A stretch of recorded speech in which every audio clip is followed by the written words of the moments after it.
Good morning সবাইকে। আমি মমতা চলে এসেছি আরও একটা নতুন ব্লগ নিয়ে তোমাদের কাছে।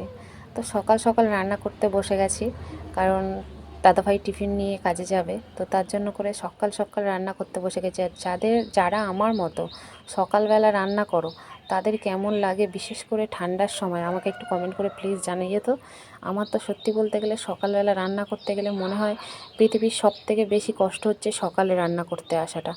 তো যাই হোক, রান্না না করলেও হবে না। আমরা মেয়েরা যতই পড়াশুনো শিখি, যতই ভালো চাকরি বাকরি করি, যাই করি, যে আমরা হাউস ওয়াইফ হই, যাই হই, আমাদের রান্নাটা ভালো করে শিখতে হবে। নয়তো দিন শেষে গিয়ে এটা শুনতে হবে যে ভালো রান্না করতে পারে না। তো রান্না যদি না করতে পারো তো বাপের বাড়ি থেকে একটা কাজের লোক নিয়ে এসো। তো সবাইয়ের তো আর বাপের বাড়িতে ভালো আর্থিক অবস্থা ভালো নেই, তাই আমাদের কি করতে হবে, আমাদের নিজেদেরকেই কাজের লোক সাজতে হবে, সুন্দর করে রান্না করতে হবে, করে সবাইকে খাইয়ে মন জোগাতে হবে। কারণ কারোর মন পেতে গেলে একমাত্রই বা বলে না, তীরের ফলার মতন একটা জিনিস হলো যে প্রত্যেকের মনে গিয়ে গিতবে, সেটা হলো রান্নাটা। তো যাই হোক, আর সবাই তো আর রান্না করতে পারে না। আমিও প্রথম প্রথম পারতাম না, এখন পারি। তো এখন চেষ্টা করে করে শিখে গেছি। আর এখানে দেখছো আমার গ্লাসটা হচ্ছে আমার হামানদিস্তা, কারণ যবে থেকে তোমাদের দাদাভাই হসপিটাল থেকে এসেছে, আমার বাড়িতে তো কাঁচা লঙ্কা দিয়েই রান্না, আগে চিড়ে চিড়ে রান্না করতাম, এখন হচ্ছে তোমার এই গ্লাসটাকে হামানদিস্তা বানিয়ে নিয়েছি। আর এই একটা ছোট্ট শিলের নোড়া আছে, ওটাকে দিয়েই হামানদিস্তার ইয়েটা বানিয়ে নিয়েছি। তো লঙ্কা এইভাবেই গ্লাসের মধ্যে ঢুকিয়ে কাঁচা লঙ্কা থেতে থেতে রান্না করি, কারণ কেটে রান্না করলে অতটাও টেস্টি হয় না, ভালো লাগে না। তো চলো আজকে রান্না করে নিয়ে গুছিয়ে গাছিয়ে রেখে আজকের একটু ঘুরতে যাব।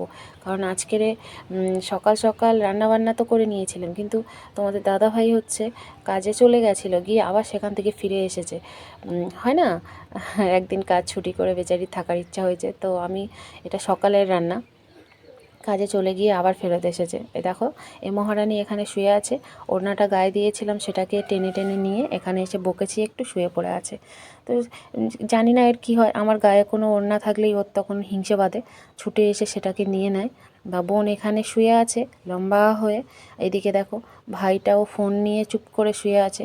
সবে মাধ্যমিকের টেস্ট হলো, তাও ওর গায়ে কোনো এখনও পর্যন্ত চার হচ্ছে না যে সামনে আমার অনেক কিছু আছে।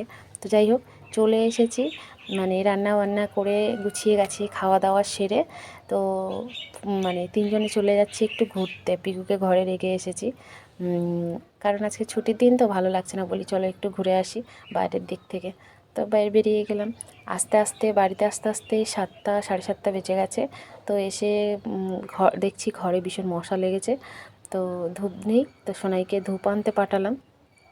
সোনাই ধূপ আনতে গেছে। আর দেখো 7:30 পৌনে 8টা মতন বাজে, রাস্তাটা কীরকম একদম ফাঁকা ফাঁকা হয়ে গেছে। ঠান্ডা পড়া এটাই, তুমি 7টা 8টার পরে আর বাইরে লোক পাবে না। তো আজকের অনেক দিন পরে একটা ছোট্ট ব্লগ নিয়ে চলে এসেছি। তোমরা কিন্তু ব্লগটা দেখো আর কমেন্ট করে জানিও যে কেমন হয়েছে। আর এই দেখো মিনির, এটা হচ্ছে আমার মিনির মেয়ে, দুটো হয়ে বাচ্চা হয়েছিল, তার মধ্যে একটা কেউ চুরি করে নিয়ে গেছে আর একটা বেঁচে আছে। তো চলো টাটা বাই বাই, সবাই ভালো থেকো।